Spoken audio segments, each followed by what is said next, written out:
Kita berangkat dari Antiokhia karena kemudian Antiokhia menjadi semacam markasnya Rasul Paulus. Yuk sekarang kita mulai perjalanan yang pertama.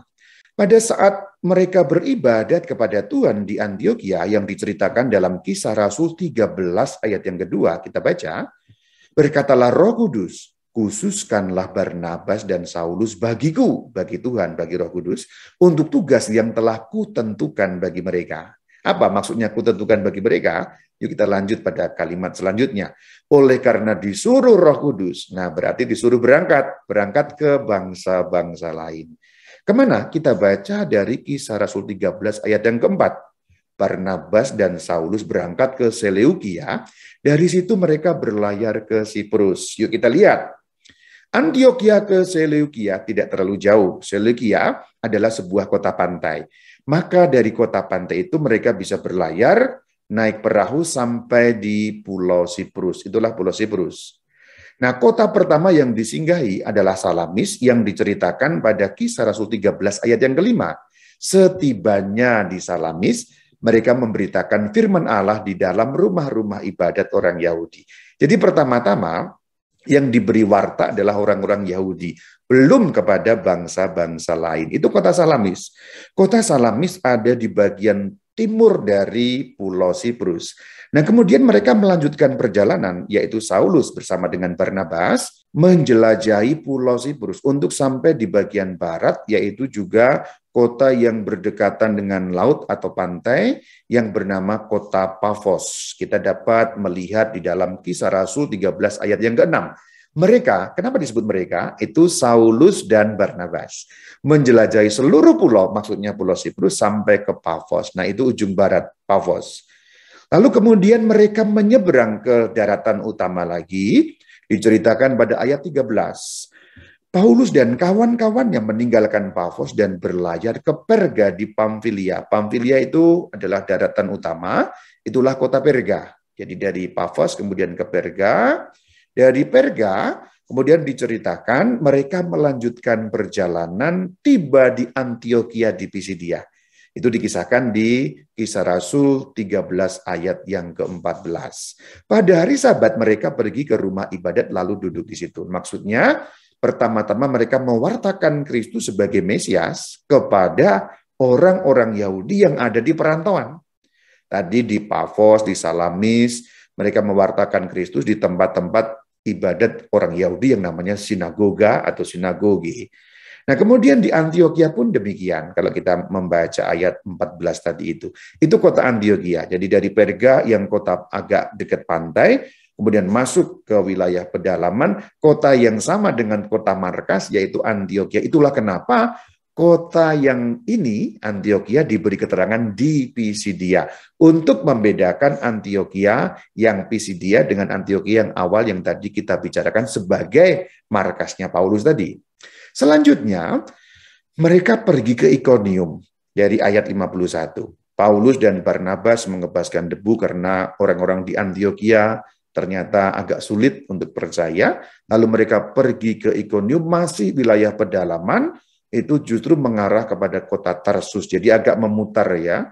Antiokhia, Salamis, Pafos, Perga, kemudian Antiokhia, Pisidia, sampai ke Ikonium yang justru mengarah kepada kota Tarsus. Tapi memang tidak sampai ke Tarsus. Dari situ yang diceritakan di dalam Kisah Rasul 14 ayat 6 dikatakan, rasul-rasul itu yang dimaksud Paulus dan Barnabas menyingkir. Karena apa? Di kota yang sebelumnya mereka akan dirajam. Kita tahu ternyata tidak segampang itu memberitakan Yesus sebagai Mesias. Lalu mereka menyingkir ke Listra dan Derbe dan kota-kota sekitar. Diceritakan yang disebut hanya Listra dan Derbe, meskipun ada dikatakan daerah sekitar berarti sekeliling wilayah itu. Itu Listra, itu Derbe, itu lebih dekat lagi kepada Tarsus. Kemudian ada banyak murid, dikatakan dalam Kisah Rasul 14:21. Tadi gagal, akhirnya berhasil juga. Dikatakan di Derbe itu memperoleh banyak murid. Kemudian kembali ke Listra, Ikonium, dan Antiokhia. Berarti berputar-putar di sekitar itu karena sudah ada banyak murid ya. Listra, Derbe, Ikonium, Antiokhia, daerah itu agak ditelatenin lah, katakanlah begitu ya. Dari wilayah yang sudah mendapat murid itu kemana kemudian? Mereka kemudian ke Pisidia dan Pamfilia. Kota yang dimaksud adalah Perga, yang tadi sudah kita lihat. Kemudian pergi ke Atalia. Atalia kota pantai yang dekat sekali dengan Perga. Jadi muter-muter kembali, muter lagi, akhirnya mendekat ke pantai lagi, ke awal yang Perga tadi sudah kita lihat, bergeser sedikit, berdekatan, yaitu kota pantai namanya Atalia. Dari Atalia mereka kemana? Pulang ke Antioquia. Yang diceritakan dalam Kisah Rasul 14 ayat yang ke-26. Dari situ, maksudnya dari Atalia, mereka maksudnya Paulus dan Barnabas berlayar ke Antioquia. Ada keterangan, di tempat itulah mereka dahulu diserahkan kepada anugerah Allah. Yang tadi di awal, kita sudah lihat bagaimana Roh Kudus menunjuk mereka. Itu yang dimaksud diserahkan kepada anugerah Allah, diutus untuk pergi ke tempat wilayah bangsa-bangsa lain. Kalau kita melihat pada masa itu, wilayahnya luas. Mengingat pada waktu itu transportasi belum terlalu hebat. Tapi ini baru perjalanan yang pertama. Dari Antioquia kembali ke Antioquia. Kembali ke base camp alias kembali ke markas. Yuk kita lihat bagaimana dari markas kembali ke markas. Tetapi sebelumnya aku memberi catatan bahwa ada dua kota Antioquia, yaitu Antioquia yang di Syria. Antioquia yang di Syria itu markas, yaitu tempat di mana pertama kali orang-orang pengikut Kristus mendapatkan nama Kristen. Yang kedua Antioquia di Pisidia, maka dikatakan Antioquia di Pisidia, yang satu umumnya hanya disebut Antioquia, tetapi orang biasanya tahu itu yang dimaksudkan Antioquia yang di Syria. Nah, semoga perbedaan itu nggak terlalu membingungkan. Nah, kotanya banyak ya, Antioquia, Seleukia, Salamis, Pafos, kembali ke pulau utama, Perga, kemudian Antioquia yang di Pisidia, Iconium, Listra, Derbe, lalu sekeliling, Listra, Derbe, Iconium, Antioquia, bolak-balik putar-putar ke situ, lalu kembali ke Perga, dan ke Atalia, kembali ke Antioquia, markas besarnya. Maka para ahli menyebut ini peziarahan atau perjalanan atau misi yang pertama. Sebenarnya Paulus tentu tidak berpikir mengenai misi pertama, misi kedua, misi ketiga. Yang membagi seperti ini para ahli Alkitab untuk memudahkan pembicaraan tentu saja. Kalau dulu Paulus ya pergi saja muter-muter terus begitu maksudnya. Tidak ada yuk sekarang ini seri pertama. Pokoknya pergi mewartakan Injil Kristus kemana kaki melangkah, akhirnya kembali juga ke Antioquia. Catatannya adalah di beberapa tempat ditolak, bahkan mendapatkan ancaman pembunuhan, bahkan akan diancam dirajam. Di beberapa tempat mendapatkan banyak murid. Jadi ada yang terima, ada yang tidak. Apa nilai penting perjalanan misi Paulus dan Barnabas? Karena yang pertama ini bersama dengan Barnabas, maka saya memberi tanda kurung Barnabas. Bahkan beberapa ahli menduga atau menyimpulkan justru Barnabaslah pemimpin perjalanan yang ini. Karena Barnabas umumnya disebut yang pertama Barnabas dan Paulus. Nanti pada misi yang kedua dan seterusnya, Paulus dan Barnabas berpisah. Sekarang kita lihat dulu, apa sih nilai pentingnya perjalanan misi Paulus dan Barnabas ini? Nilai pentingnya disebutkan di dalam Kisah Rasul 14 ayat yang ke-27. Mereka, maksudnya Paulus dan Barnabas, menceritakan segala sesuatu yang Allah lakukan dengan perantaraan mereka, dan bahwa Ia, maksudnya Allah, telah membuka pintu bagi bangsa-bangsa lain kepada iman. Ini nilai pentingnya. Allah membuka pintu bagi bangsa-bangsa lain kepada iman. Artinya, iman kepada Yesus Kristus Tuhan bukan hanya untuk orang Yahudi. Maka kalau di luar sana ada yang menuduh, sebenarnya Kristen itu hanya untuk orang Yahudi. Enggak lah. Kisah Rasul 14:27, Allah membuka pintu kepada bangsa-bangsa lain supaya datang atau beriman kepada Yesus Kristus Tuhan. Karena perjalanan Paulus dan Barnabas itulah kita orang Indonesia pada akhirnya, meskipun kemudian telat berabad-abad, juga bisa beriman kepada Sang Kristus. Justru karena Allah sudah sejak semula membuka pintu kepada bangsa-bangsa lain. Ya kenapa lama sekali untuk mencapai Indonesia ya? Ya siapa dulu kenal Indonesia? Nggak ada yang kenal ya. Karena konteks orang Kristen awal adalah konteks seputar Laut Tengah atau seputar Mediterania. Ini nilai pentingnya yang kemudian juga berguna atau menjadi manfaat bagi kita juga. Yuk sekarang kita masuk pada perjalanan yang kedua.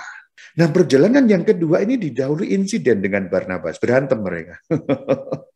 Rupanya tidak hanya kita-kita yang berantem, yang imannya masih kurang-kurang ini ya. Mereka, rasul-rasul besar, Paulus, Barnabas, yang kuat sekali imannya kepada Sang Kristus, berantem juga. Apa sih yang membuat berantem? Yuk kita lihat. Kisah Rasul atau Praksis Apostolon pada pasal yang ke-15 ayat 37-38. Barnabas ingin membawa juga Yohanes yang disebut Markus, ini penulis Injil yang kedua. Tetapi Paulus dengan tegas berkata bahwa tidak baik membawa serta orang yang telah meninggalkan mereka di Pamfilia. Jadi awalnya Yohanes Markus itu, atau Markus yang menulis Injil yang kedua, awalnya ikut perjalanan yang pertama, tapi kemudian di Pamfilia dia pergi meninggalkan mereka. Jadi Paulus nggak mau. Ya katakanlah dia sudah bolos, kenapa kita harus ngajak orang yang suka bolos? Kira-kira begitu ya. Nah, Barnabas ingin ngajak, Paulus nggak ingin ngajak. Apa yang terjadi? Hal itu menimbulkan perselisihan yang tajam. Demikian dikatakan pada ayat 39. Sehingga mereka yang dimaksud Barnabas dan Paulus berpisah. Ya, kalau teletabis berpelukan, tentu mereka berpisah. Ya, artinya berpisah bukan menjadi agama atau pewarta yang berbeda, tetap sama kepada Kristus, jalan Tuhan atau Kristen, hanya kemudian menempuh perjalanan misi yang berlainan. Paulus memilih Silas pada ayat 40, kemudian berangkat mengelilingi Syria dan Kilikia. Nah, wilayah Syria dan Kilikia itu masih wilayah yang dekat-dekat dengan Antioquia, yang awal markas tadi. Antioquia, Tarsus itu Syria dan Kilikia. Contoh kota di Syria adalah Antioquia, markas besarnya itu, Seleukia juga termasuk. Contoh kota di Kilikia itu Tarsus. Syria itu nama wilayah, Kilikia juga nama wilayah. Kalau sekarang zaman modern ini tuh masuk ke wilayah negara Syria dan negara Turki, ya, antara Syria dan Turki, perbatasan kedua negara itu. Itu yang digambar dengan lingkaran warna biru, disitulah Rasul Paulus kemudian memulai setelah berpisah dengan Barnabas di perjalanan yang kedua. Nah, kemudian diceritakan dalam Kisah Rasul 16 ayat 1, Paulus kemudian ke Derbe dan Listra. Nah, itu sudah pernah ya di perjalanan pertama, Derbe, Listra, kota-kota di mana Paulus mendapatkan murid yang banyak. Nah, di situ, di Listra maksudnya, dia ketemu dengan orang yang bernama Timotius yang menjadi murid Tuhan juga. Timotius itu nanti kemudian dijadikan seorang uskup dan juga dikirimi 2 surat yang suratnya tersimpan pada kita sampai hari ini dalam Alkitab Perjanjian Baru.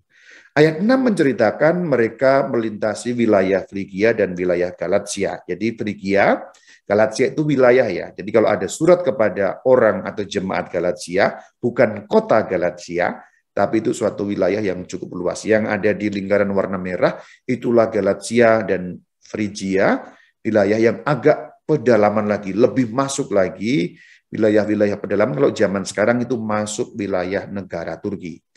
Kemudian ayat 7, mereka tiba di Misia, masuk ke Bitinia, tapi tidak bisa masuk ke sana, akhirnya sampai di kota Troas, demikian dikisahkan dalam Praksis Apostolon 16, ayat yang ke-8. Di mana Troas? Ke arah laut. Maksudnya keluar dari pedalaman, mendekati laut. Itulah Troas yang ada lingkaran warna ungu itu. Kemudian ke Samotrake, dikatakan dalam ayat 11, dan Neapolis. Lalu sampai di Filipi. Itu bagian dari Makedonia. Nah dulu ini semua disebut wilayah Yunani, sampai ke daerah Kreta, kemudian wilayah Asia Kecil. Namun sekarang terbagi-bagi dalam batas negara yang berbeda-beda. Meskipun kalau dulu ya, itu disebutnya wilayah Yunani. Bahkan satu kota yang namanya Miletos, itulah pertama kali filsafat muncul dengan tokoh bernama Thales. Tapi itu soal lain ya. Kita akan perbesar bagian yang sudah aku beri dengan Suryakanta itu ya. Nah di situ kita perbesar. Itu Troas. Kemudian ke Samotrake agak naik ya ke arah utara. Kemudian ke Neapolis itu ke arah barat. Dan Filipi itu kota pertama wilayah Makedonia. Kita juga tahu bahwa ada surat kepada jemaat di Filipi. Ini sudah lebih luas lagi. Kalau kita lihat bagaimana perjalanan yang kedua ini sudah jauh lebih luas daripada perjalanan yang pertama. Kita lihat. Kalau yang pertama paling jauh hanya sampai di Antioquia di Pisidia, sekarang sudah sampai ke ujung sana. Kamu lihat ya. Jadi ini sudah mulai lebih keluar lagi, artinya lebih jauh masuk ke wilayah bangsa-bangsa lain, terutama wilayah orang-orang berbahasa Yunani. Sekarang kita sampai di kota Filipi. Selanjutnya, yang dikisahkan pada Kisah Rasul 17 ayat 1 ayat 2, mereka sampai ke Tesalonika dengan melalui Amfipolis dan Apolonia. Dikatakan pada ayat 1, di situ ada rumah ibadat orang Yahudi, sinagoga. Seperti biasa, Paulus masuk ke sinagoga itu yang diceritakan dalam ayat yang kedua. Tesalonika berdekatan dengan Filipi, itu ke arah barat daya dari Filipi. Kita dapat menemukan kota Tesalonika. Kita juga tahu ada 2 surat Tesalonika tersimpan dalam Perjanjian Baru. Kemudian dikatakan pada ayat ke-10, Paulus dan Silas berangkat ke Berea. Nah, sekarang kita sudah mulai lihat bagaimana Silas juga mulai disebut. Kalau pertama Paulus dan Barnabas, atau terbalik, Barnabas dan Paulus, perjalanan yang kedua ini bersama dengan Silas sampai di kota Berea. Berea agak ke bawah lagi, ini berarti menuju pusat-pusat kebudayaan Yunani nanti di kota Athena, kemudian di kota Korintus. Berea masih di wilayah Makedonia, nanti kalau turun lagi sampai ke Athena. Nah, berikutnya pada Kisah Rasul 17 ayat 15, akhirnya Saulus atau Paulus sampai ke kota Athena. Ini kota yang sangat terkenal. Tidak ada orang tidak tahu kota Athena ya. Bahkan ada Dewi Athena yang khusus menaungi kota itu atau dapat disebut menjadi Tuhan bagi kota itu. Di kota Athena itu juga sangat maju, ada demokrasi di kota Athena. Ya, filsafat juga sangat maju, intinya itu kota yang besar pada masa kuno dan menjadi kota yang pusat kebudayaan Yunani pada waktu itu. Nah, Paulus di kota Athena itu berjumpa dengan para filsuf. Bahkan dikatakan juga berdiskusi dengan kaum Stoa. Ini lagi terkenal sekarang ini ya. Stoicisme atau orang menyebutnya sekarang stoikisme. Stoik ya. Kalau kamu membuka YouTube atau apa lagi populer ini. Stoik menjadi stoik. Nah, Paulus sudah ketemu 2000 tahun yang lalu dengan orang-orang stoik aslinya. Kalau kamu sekarang dengerin stoik paling cuma yang rada-rada abal-abal dikit gitulah ya. Kalau Paulus diskusi langsung dengan mereka. Kita tidak ceritakan karena panjang lebar ya. Itu kota Athena agak ke bawah, itu wilayah-wilayah yang menjadi pusat pada masa kuno. Kemudian pindah ke Korintus. Korintus dari wilayah Athena itu ke arah barat yang berdekatan dengan kota Kengkrea. Kita tahu Korintus itu surat juga dikirim ke sana. Ada 2 surat, pertama dan surat kedua, bahkan ada surat yang sebelum surat pertama. Jadi sebenarnya ada total 3 surat kepada orang Korintus, meskipun yang tersimpan dalam Perjanjian Baru itu hanya surat yang kedua dan ketiga, yang menjadi nama sekarang surat pertama dan kedua. Rumit ya, nggak usah dipikirin. Karena itu soal-soal ilmu Alkitab itu saya hanya mengomongkan saja mengenai surat Korintus yang langsung nyambung dengan Kisah Rasul 18 ayat yang pertama ini ketika dikatakan Paulus meninggalkan Athena kemudian pergi ke Korintus. Itu kota Korintus, kemudian nanti dia pergi ke Kengkrea, di situ mencukur rambut. Jadi ya ini cukur rambut bukan seperti kita ke barber gitu ya, enggak ya, ke tukang cukur tuh enggak. Maksudnya Paulus bernazar kemudian cukur rambut di situ. Maka digambarkan di beberapa ikon Paulus itu berambut agak pendek ya. Kadang-kadang digambarkan dengan rambut agak gundul karena cerita mencukur rambut di Kengkrea karena telah bernazar yang diceritakan dalam Praksis Apostol 18 ayat yang ke-18. Dari Kengkrea kemudian kemana? Ke Efesus. Berarti nyebrang ke sebelah lagi. Kota Efesus ada persis di seberang dari Athena kalau kita lihat. Ya, kalau kita lihat itu yang diberi lingkaran warna biru itu Efesus, Athena itu harus nyebrang laut, dan kemudian Korintus juga nyebrang laut ke arah sana. Jadi dicapai hanya bisa dengan kapal, atau kalau mau dengan darat muternya jauh sekali. Kembali ke Berea, Tesalonika, Filipi, terlalu jauh muternya, maka dengan kapal laut di situ. Jadi pasti disitulah Rasul Paulus naik kapal untuk pindah dari Kengkrea sampai ke kota Efesus. Kita juga tahu ada surat kepada jemaat di Efesus. Nah, dari situ kemudian dikatakan sampai ke Kaisarea. Kaisarea itu berarti jauh sekali ya. Itu Efesus ada di wilayah Yunani pada masa kuno, berdekatan dengan Miletos. Kaisarea itu wilayah Israel. Jadi jauh sekali. Setelah bertemu dengan umat di Kaisarea, dikatakan memberi salam kepada jemaat, demikian bunyi Kisah Rasul 18 ayat 22. Kemudian Saulus berangkat atau kembali ke Antiokhia. Nah itu perhatikan, Kaisarea itu di bawah kanan, itu jauh sekali. Itu sudah muncul di bagian awal tadi itu ya, dari Yerusalem kemudian pergi ke Kaisarea. Itu perjalanan laut yang tidak mudah, perjalanan yang sangat panjang atau cukup panjang pada masa kuno tentu saja. Dan dari Kaisarea kemudian pergi ke Antiokhia. Berarti sudah kembali ke base camp. Base camp-nya adalah Antiokhia. Dengan demikian, kita sudah menyelesaikan perjalanan yang kedua. Itulah perjalanan kedua dari Antiokhia kembali lagi ke Antiokhia. Kita tahu, dibandingkan perjalanan yang pertama, yang kedua ini jauh lebih kompleks. Muter-muternya banyak sekali dari Antiokhia ke Derbe, ke Listra, muter-muter sekitar itu, ke Troas, Samotrake, Neapolis, Filipi, kota pertama di wilayah Makedonia, kemudian Tesalonika, Berea, Atina, Korintus, Kengkrea, yang itu wilayah Yunani sebagai pusat-pusat, kemudian nyebrang ke Efesus, nyebrang jauh sekali ke Kaisarea, akhirnya kembali ke wilayah utara, yaitu Antiokhia. Selesai perjalanan yang kedua. Kita hanya mengikuti lewat peta, sudah terengah-engah ya. Dan ini pun belum membahas ceritanya. Saya hanya menceritakan bagaimana keliling ziarahnya tadi itu. Karena sebenarnya meskipun kita toh membaca Alkitab, membaca Kisah Para Rasul, yang baca ya, yang nggak baca juga ada kan. Mungkin belum pernah menelusuri satu persatu kota-kota apa saja sih secara kurang lebih lengkap yang didatangi oleh Rasul Paulus. Tentu ini belum membahas apa kisahnya. Ini baru mengikuti, kan judulnya juga peziarahan ya. Kota-kota yang dilalui itu mana saja sih. Kedua, selesai. Nah, di perjalanan yang ketiga, setelah sampai di Antiokhia, itu dimulai dengan kalimat seperti ini, yaitu di dalam ayat 23. Setelah tinggal beberapa lama di situ, di Antiokhia maksudnya, ia berangkat lagi. Jadi berangkat lagi. Jadi sebenarnya kalau kita lihat rincian ceritanya itu nyambung saja, tidak ada pembagian babak seperti itu. Hanya karena ini kembali ke Antiokhia, dianggap ini perjalanan yang baru. Nah begitu. Kemudian ke tanah Galatia, Frigia, itu tanah yang sudah pernah dijelajahi, juga sudah ada murid, maka dikatakan untuk meneguhkan hati semua murid. Itulah ciri khas Paulus. Paulus selalu kembali ke tempat beberapa yang sudah pernah dikunjungi, sudah dibangun imannya, sudah ada murid di sana untuk meneguhkan. Dan ketika tidak mungkin atau tidak sempat untuk ke tempat-tempat tertentu, maka ia mengirimkan surat.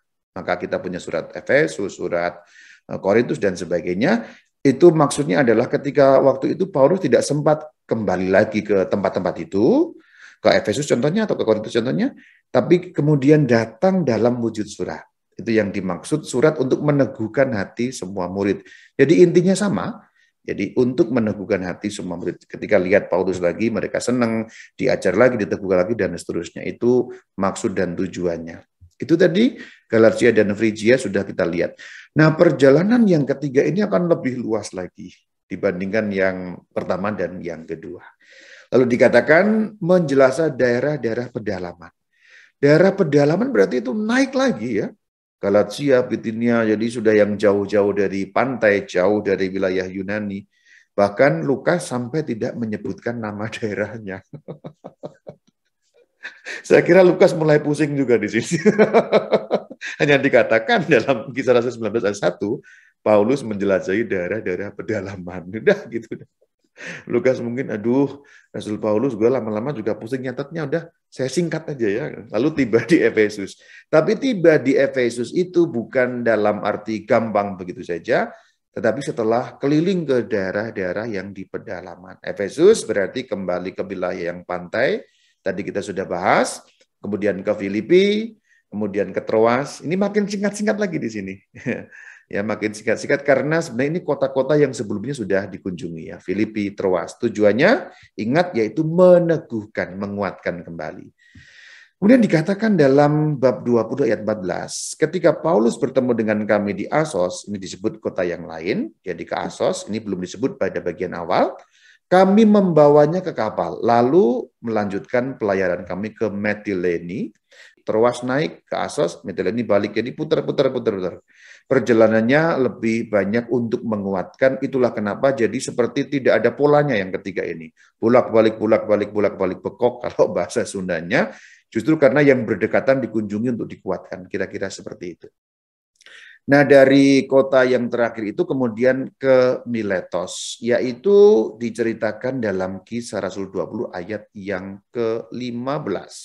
Dari Miletos itu kemudian dikatakan berlayar. Nah, ini agak jauh sebenarnya, ini masih ada cerita-cerita, tapi intinya ini berlayar ya. Dari Miletos tadi itu. Tidak sempat ke Efesus di perjalanan yang ketiga ini. Padahal itu dekat sekali. Nah, itulah kenapa ya kadang-kadang nggak tahu kenapa ya, karena mau ngejar Paskah sebenarnya. Ya itu kalau pada zaman kuno kan kapal tidak sembarangan berangkat, maka soal-soal teknis ini menjadi soal-soal yang diperhitungkan. Ini juga menjawab pertanyaan yang awal tadi. Apakah Roh Kudus menuntun berarti semua-semua? Enggak. Itu pakai pikiran juga ya. Sekarang kita ke sini mau ke sana, kapalnya musim apa karena layar pada waktu itu. Ya tidak bisa seperti sekarang ya. Sekarang kan transportasi itu kapanpun ya bisa ya, kecuali ekstrim cuaca. Tapi pada zaman kuno kan hanya mengandalkan tiupan angin yang bergerak setiap tahun berganti-ganti geraknya, maka diperhitungkan kalau ke arah timur harus musim apa, musim apa. Nah itu yang nyambung dengan pertanyaan tadi.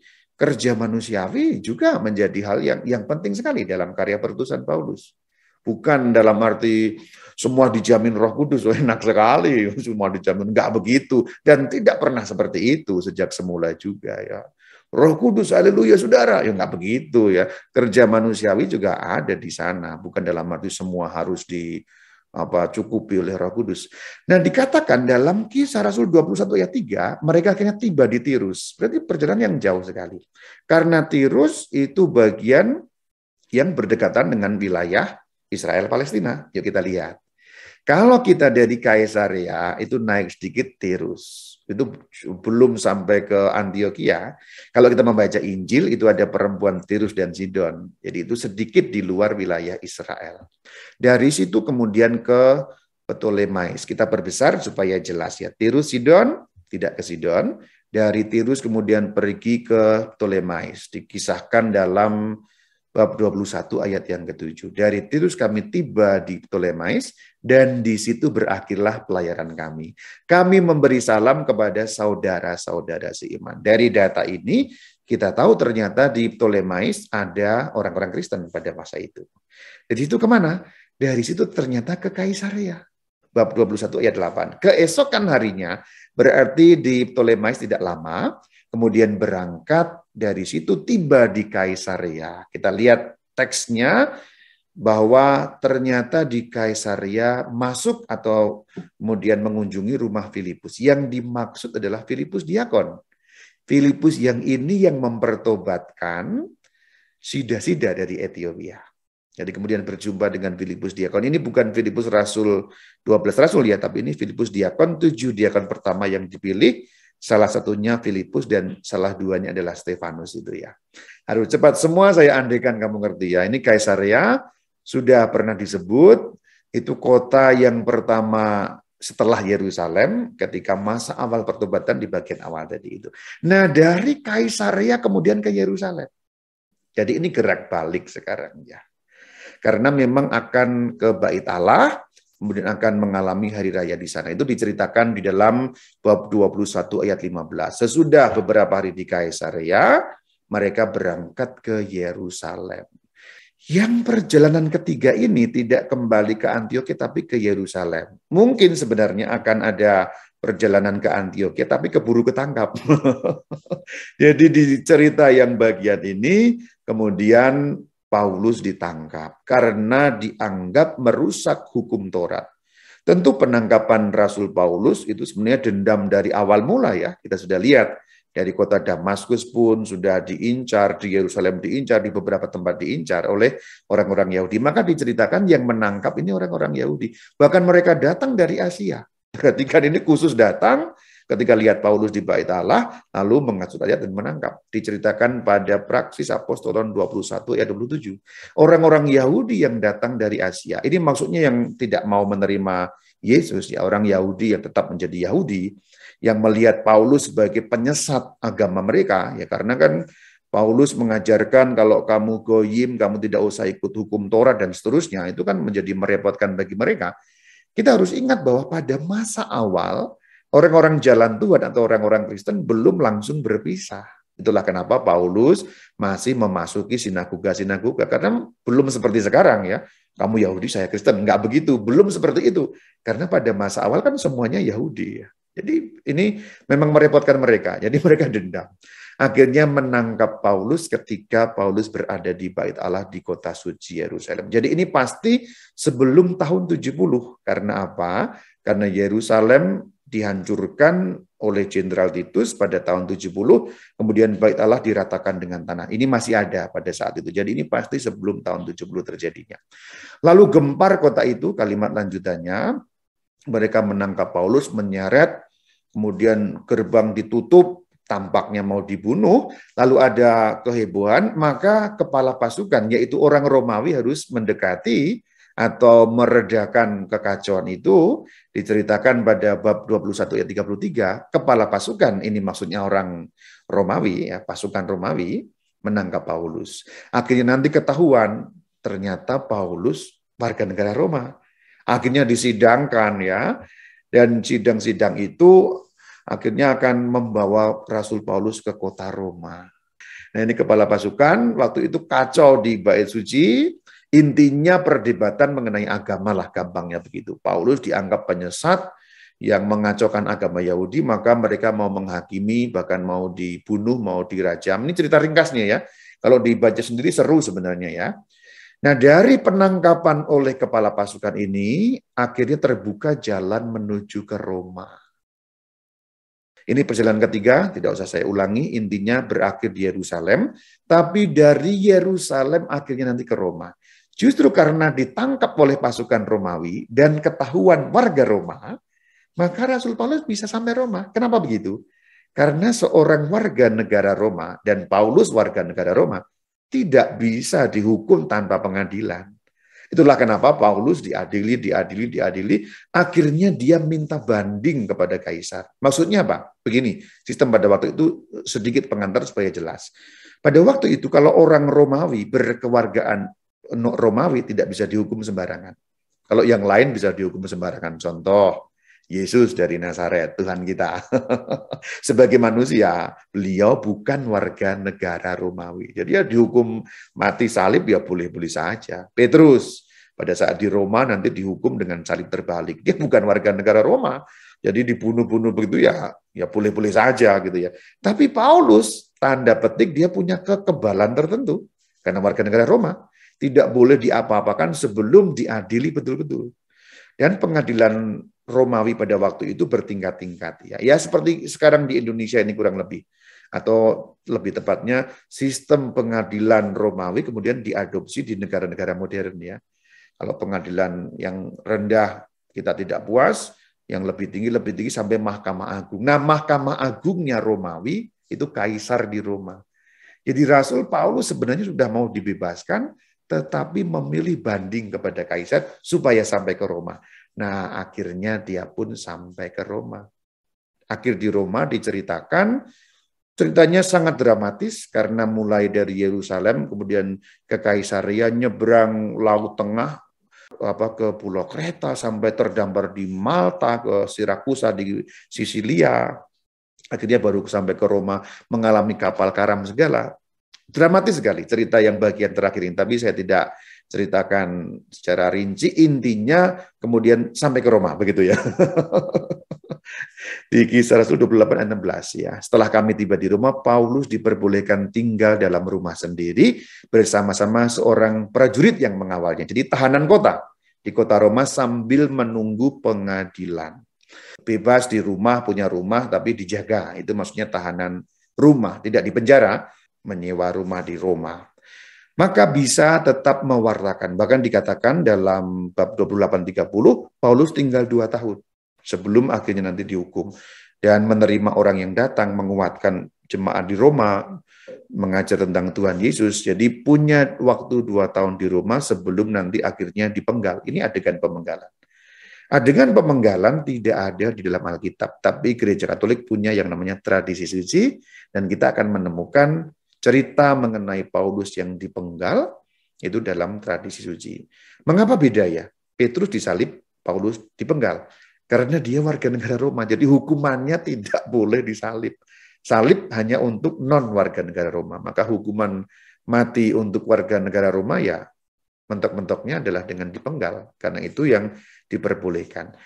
Demikian cerita mengenai Paulus, intinya ada dua menurut saya, ya, dari mengikuti peziarahan tadi. Satu, bahwa Allah membuka pintu iman bagi bangsa-bangsa lain. Yang kedua, bahwa perjalanan Paulus itu luar biasa getolnya. Dia betul-betul diubah, orang yang diubah oleh Kristus dan menerima Kristus sebagai juru selamatnya, sebagai sang Mesias, dan tentu saja mengusahakan dengan sungguh-sungguh seluruh dayanya. Ini nyambung dengan pertanyaan apakah Roh Kudus menyediakan segala sesuatu. Kalau kita lihat seluruh kisahnya, justru kerja manusiawi tentu lebih tampak.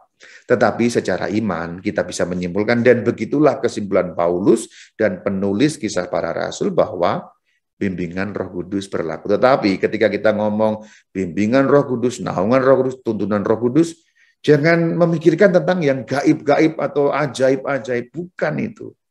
Justru Roh Kudus berkarya dengan cara-cara yang sangat manusiawi. Nah, itu ingat, kalau kita ingat perjalanan Paulus, kita ingat bahwa Roh Kudus menuntun kita justru dengan cara-cara yang sangat manusiawi. Nah, demikian semoga memberi pengantar bagi kamu semua. Nanti kalau tertarik baca Paulus, baca sendiri kisahnya, sangat dramatis. Terima kasih, Shalom Alaikum.